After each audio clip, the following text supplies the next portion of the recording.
Hello students, welcome to BBVN online classes. Myself Mamta, and in our today's English class we will read about future perfect tense. ठीक है, हमारे जितने जो previous class थी उसमें हमने फ्यूचर टेंस के बारे में पढ़ा. फ्यूचर जो कि किसकी बात करता है, आने वाले कल की. ठीक है, तो future simple and future continuous, यानी कि काम आगे होता रहेगा इन आने वाले समय में, उसकी बात करता है फ्यूचर कंटिन्यूस. और आज हम पढ़ेंगे future perfect. Future perfect, future and perfect. Future जो आने वाले कल को इंडिकेट करेगा और परफेक्ट यानी आपका काम आने वाले कल में फिनिश हो जाएगा, परफेक्टली कंप्लीट हो जाएगा.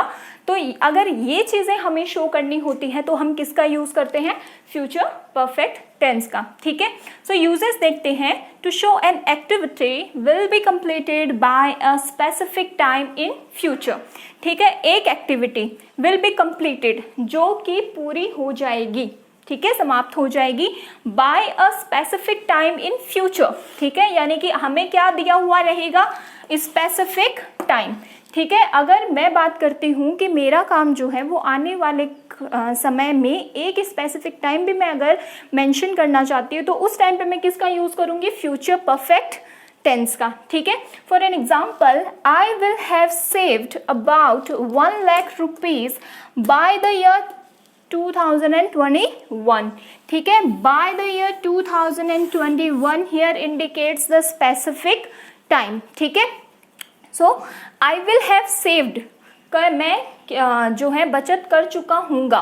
कितना, अबाउट 1 लाख रुपीज, कितनी, 1 लाख रुपए तक की, बाय द ईयर 2021. ठीक है, 2021 के कंप्लीट होते होते. ठीक है, तो हमें जो है एक एक्टिविटी जो हमारा काम होने वाला है या हमारा जो एक्शन जो है वो अगर फ्यूचर में एक स्पेसिफिक टाइम पर कंप्लीट होने वाला है तो हम फ्यूचर परफेक्ट का यूज करते हैं. सेकेंड सिचुएशन देखते हैं. To show a situation that will be over in the future. That will be over in the future, यानी कि आने वाले समय में अगर आपका कोई वर्क है जो कि कंप्लीट हो जाएगा तो उस कंप्लीशन को शो करने के लिए आप फ्यूचर परफेक्ट का यूज करेंगे. For an example, the special offer by 2 get 1 free will have ended by the weekend. ठीक है, ये मैंने एक जो है टाइम दे दिया बाय द वीकेंड का कि मैं जो स्पेशल ऑफर है जिस पर बाय 2 गेट 1 फ्री मिल रहा है वो कब कंप्लीट हो जाएगा, एंड कब हो जाएगा, वो एंड कब हो जाएगा, बाय द वीकेंड, वीक के एंड में. ठीक है, तो इस तरीके से दो एक्शंस को मेनली शो करते हैं. वैसे तो कंप्लीशन के लिए ही यूज किया जाता है, बट अगर स्पेसिफिक टाइम हो कंप्लीट होने का तो हम फ्यूचर परफेक्ट का यूज करते हैं, क्योंकि फ्यूचर परफेक्ट जो है वो मेनली काम खत्म हो जाएगा, इसी की हमें शो करने के लिए यूज करते हैं. अब बात करते हैं इसके सिंटेक्स की, that how to form a sentence in future perfect tense. ठीक है, तो मैंने बताया था पहले भी कि मेनली हमारा जो फर्स्ट सेंटेंस आता है दैट इज अफर्मेटिव सेंटेंस. तो अफर्मेटिव सेंटेंस को फॉर्म करने का फॉर्मूला है पहले सब्जेक्ट, आफ्टर दैट विल और shall, after that have, then verbs third form जो कि हम मेनली परफेक्ट में यूज करते हैं, चाहे वो प्रेजेंट परफेक्ट हो या पास्ट परफेक्ट, और then object and full stop. ठीक है, सो इस तरीके से हम यूज करते हैं. शेल का यूज जैसे कि हमने फ्यूचर सिंपल और फ्यूचर कंटिन्यूअस में भी किया था फर्स्ट पर्सन के साथ में. ठीक है, और विल का use second and third person के साथ में, but in some situation will can be used with first person and shall can be used with second and third person. ठीक है, ये डिपेंड करता है सिचुएशन पर. तो फॉर्म करते हैं एक सेंटेंस जैसे आई shall have completed my assignment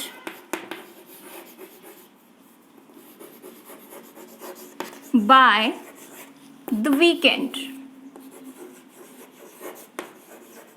Okay, so I indicates subject, shall have are helping verbs, then completed. Main verbs third form, my assignment is the object and by the weekend shows the specific time. यानी कि मैं अपना assignment कब तक complete कर लूँगा? By the week and, आने वाले जो वीक है, ये जो वीक चल रहा है इसके एंड तक, ठीक है। तो इस तरीके से हम अफर्मेटिव सेंटेंस जो है उसको फॉर्म करते हैं। नेक्स्ट हमारा आता है नेगेटिव सेंटेंस। तो नेगेटिव सेंटेंस में सब्जेक्ट, देन विल और shall, after that not, after that have, verbs third form and object and full stop, ठीक है। अगर यहाँ पर आप शैल के बीच में और हैव के बीच में, शैल एंड हैव के बीच में नॉट का यूज करते हैं तो it is going to be the negative sentence. Next one is interrogative sentence. So interrogative sentence we have already read that helping verb से शुरुआत करके आप बना सकते हैं, WH वर्ड से शुरुआत करके आप बना सकते हैं। सो हेल्पिंग वर्ब से शुरू करते हैं, विल और shall, then subject, then have, after that verbs third form, object and question mark, ठीक है। तो अगर मैं इसी सेंटेंस को लिखती हूं तो shall I have completed my assignment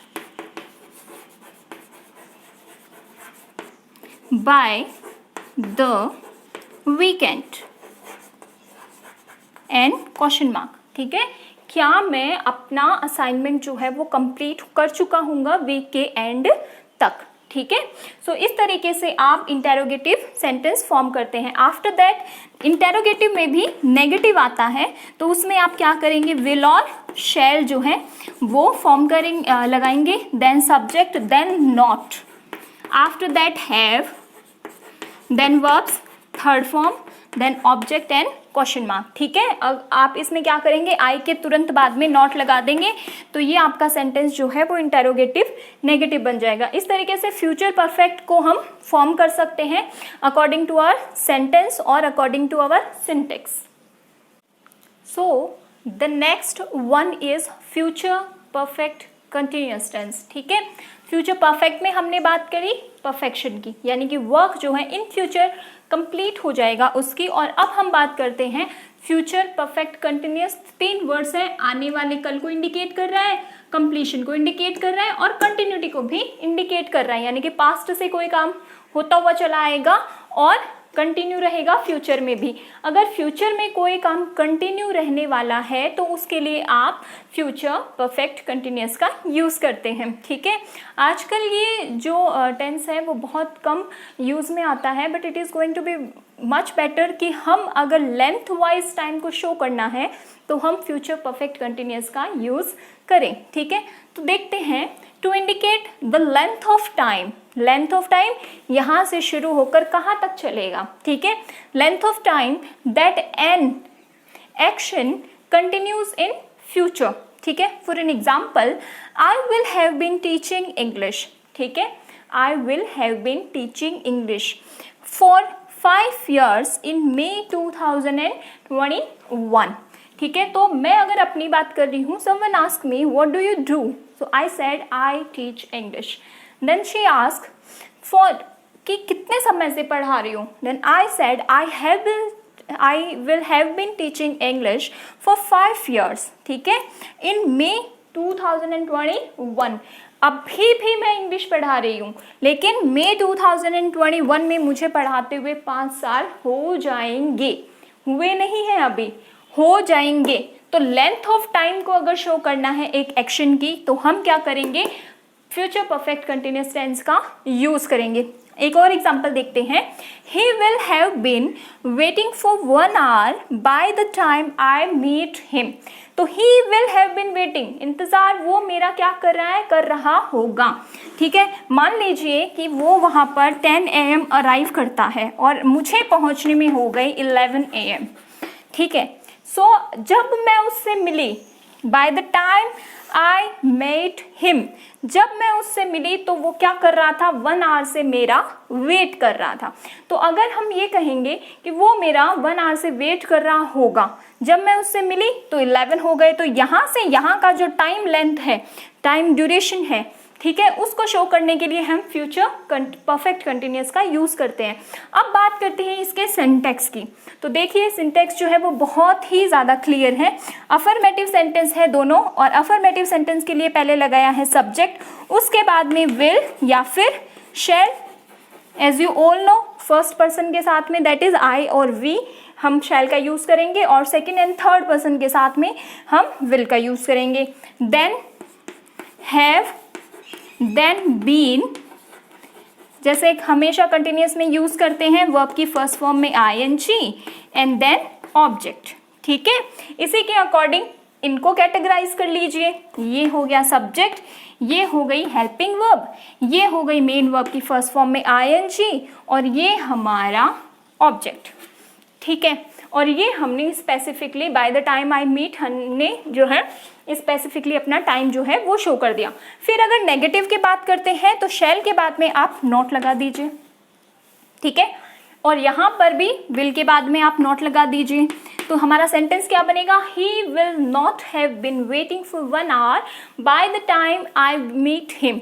वो मेरा इंतज़ार नहीं कर रहा होगा, जब मैं उससे मिली तो वो 1 घंटे से मेरा इंतज़ार नहीं कर रहा होगा। इट मीन्स हम जो है वो टाइमली ही एक साथ पहुँचे होंगे। ठीक है, तो ये हमारा अफर्मेटिव का नेगेटिव में चेंज हो गया।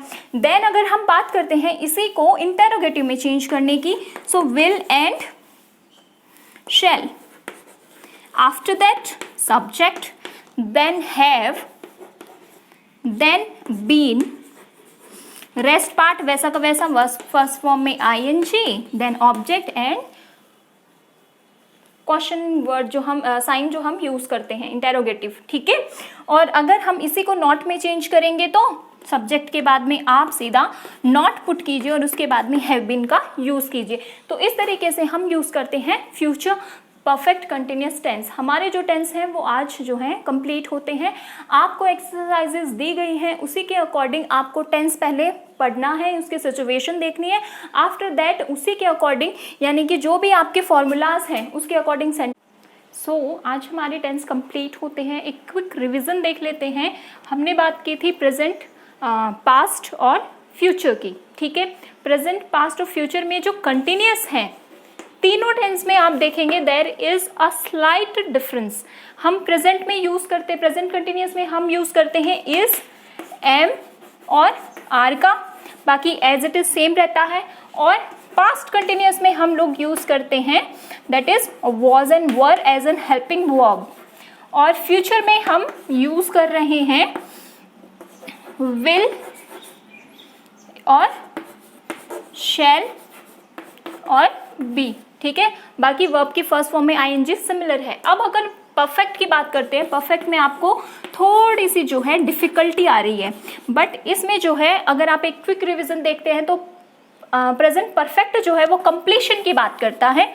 ठीक है, और कंप्लीशन में भी वो मेनली 2 वर्ड्स का as an helping verb use ले रहा है, that is has and have, और वर्ब की थर्ड फॉर्म। अब देखिए वर्ब की थर्ड फॉर्म तो चाहे हम पास्ट परफेक्ट करें या फ्यूचर परफेक्ट करें, ठीक है, तीनों में वर्ब की थर्ड फॉर्म ही एज इट इज यूज हो रही है। ठीक है, लेकिन तीनों ही कंप्लीशन की बात कर रहे हैं। बस टाइम जो है ये प्रेजेंट में कंप्लीट होने की बात करेगा, ये पास्ट में कंप्लीट होने की बात करेगा, और ये फ्यूचर में कंप्लीट होने की बात करेगा। ठीक है, तीनों में कंप्लीशन की बात की गई है, और यहाँ पर हेल्पिंग वर्ब जो है उसमें डिफरेंस है। फ्यूचर का आज हमने आपको एक बार देखा, आज हमने सीखा ही है फ्यूचर का कि किस तरीके से हम चेंज करेंगे फ्यूचर परफेक्ट को, या किस तरीके से हम फॉर्म कर सकते हैं फ्यूचर परफेक्ट के सिंटेक्स को। एक रहता है पास्ट परफेक्ट का। पास्ट परफेक्ट जो है वो नॉर्मली अपने साथ में यूज करता है पास्ट सिंपल को। ठीक है, किस तरीके से यूज करता है कि अगर आप पहले पास्ट परफेक्ट का सेंटेंस बना रहे हैं तो एड ऑन करके प्रेजेंट पास्ट सिंपल का भी बनता है। जैसे कि मैं फॉर एन एग्जाम्पल लिख के दिखाती हूँ, the doctor had arrived. The doctor had arrive, had आ गया और वर्ब की थर्ड फॉर्म आ गई। देन ये हो गया मेरा पास्ट परफेक्ट टेंस। अब past simple, before the patients diet. यानी कि मरीज के मरने से पहले कौन आ गया था, डॉक्टर आ गया था। ठीक है, अब तो पास्ट परफेक्ट है, तो पास्ट में अगर कोई काम जो है वो फिनिश हो चुका है, ठीक है, कर लिया था, कर चुका था, इस तरीके के वर्ड आएंगे तो आप पास्ट परफेक्ट का यूज करेंगे। मेनली इस तरीके के सेंटेंस में पास्ट परफेक्ट का यूज किया जाता है जहां पर हेल्पिंग वर्ब कोई चेंज नहीं है, केवल हेड है, एज इट इज लिखना है, और वर्ब की third form as it is लिखनी है, और इसमें कंप्लीशन दिखाने के लिए पास्ट सिंपल का यूज किया जाता है। ठीक है, तो ये मेन दो चीजें थी जो मुझे क्विक रिवीजन में डालनी थी। आज हमारे टेंस होते हैं कंप्लीट। नेक्स्ट टॉपिक की बात करेंगे हम अपने नेक्स्ट वीडियो में। Thank you.